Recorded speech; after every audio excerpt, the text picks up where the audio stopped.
Hello everyone, today I'll be reviewing The 39 Steps.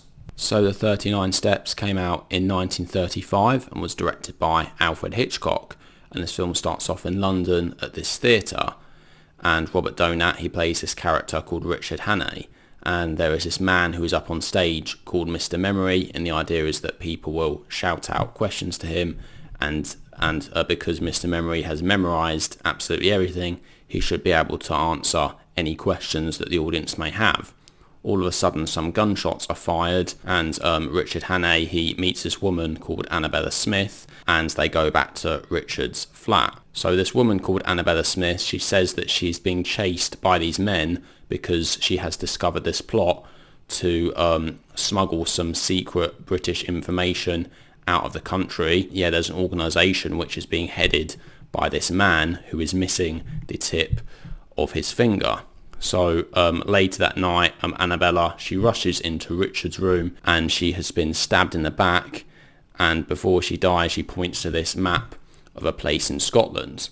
Richard Hannay, he discovers that there are these two men who are waiting outside the flat. He goes on a run towards this place in Scotland, but then it later appears there was a story in the paper about this woman being murdered. So Richard Hannay is essentially on the run, and he is discovered by some police, so he has to escape, and we really get this excellent really chase scene throughout the rest of the film where he is on the run from the authorities, trying to discover what is going on.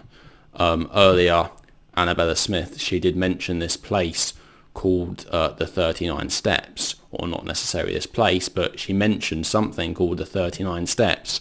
And we as the audience, we don't know what the 39 Steps are or what the 39 Steps has to do with anything, but it appears it's certainly very important to the plot. And Richard Hannay, he heads towards Scotland trying to find this organisation, or trying to find exactly what is going on here. So I'm sure most of you are probably familiar with Alfred Hitchcock as a director, as one of the most famous film directors of all time, and obviously his later films in Hollywood were ones like Psycho and The Birds, which, you know, some of the most suspenseful and best thrillers of all time.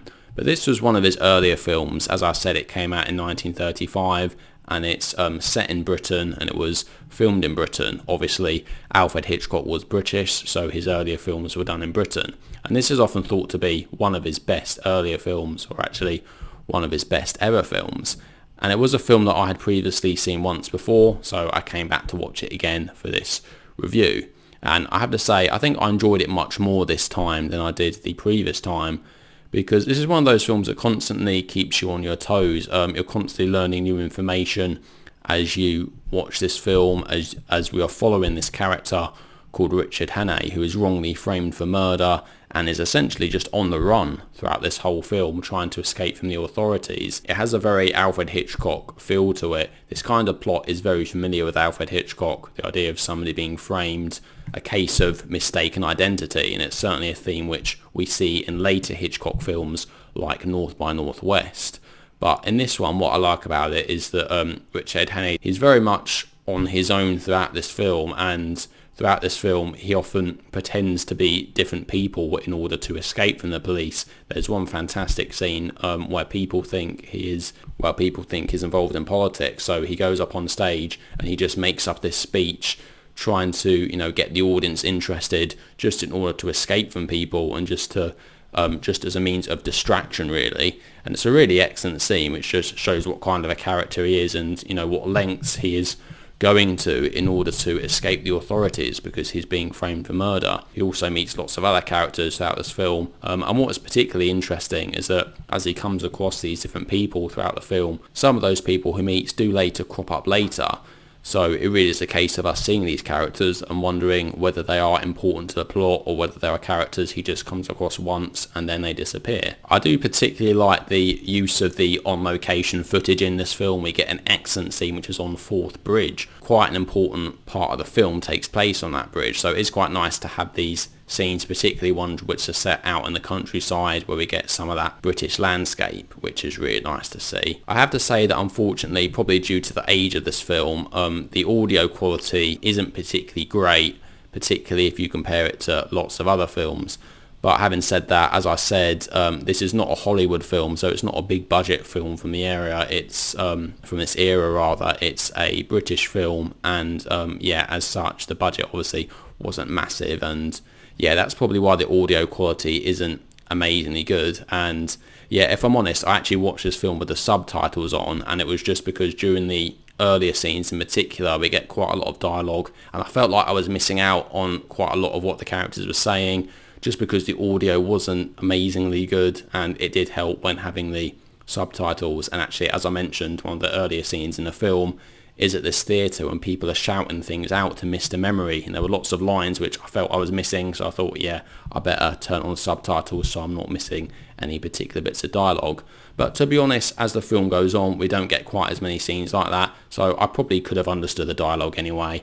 It was just a bit of a safety net for me to make sure I was following the story. And to be fair, most of this film is fairly easy to follow. It's essentially about a man on the run, and we see him, see things in newspapers throughout this film as he's being followed. Yeah, essentially it's just an excellent chase film. It's an excellent thriller, and as usual with Alfred Hitchcock, he uses something known as a MacGuffin, which is essentially a plot device which we think is really important in the film, but we later then discover actually it's not really that important after all.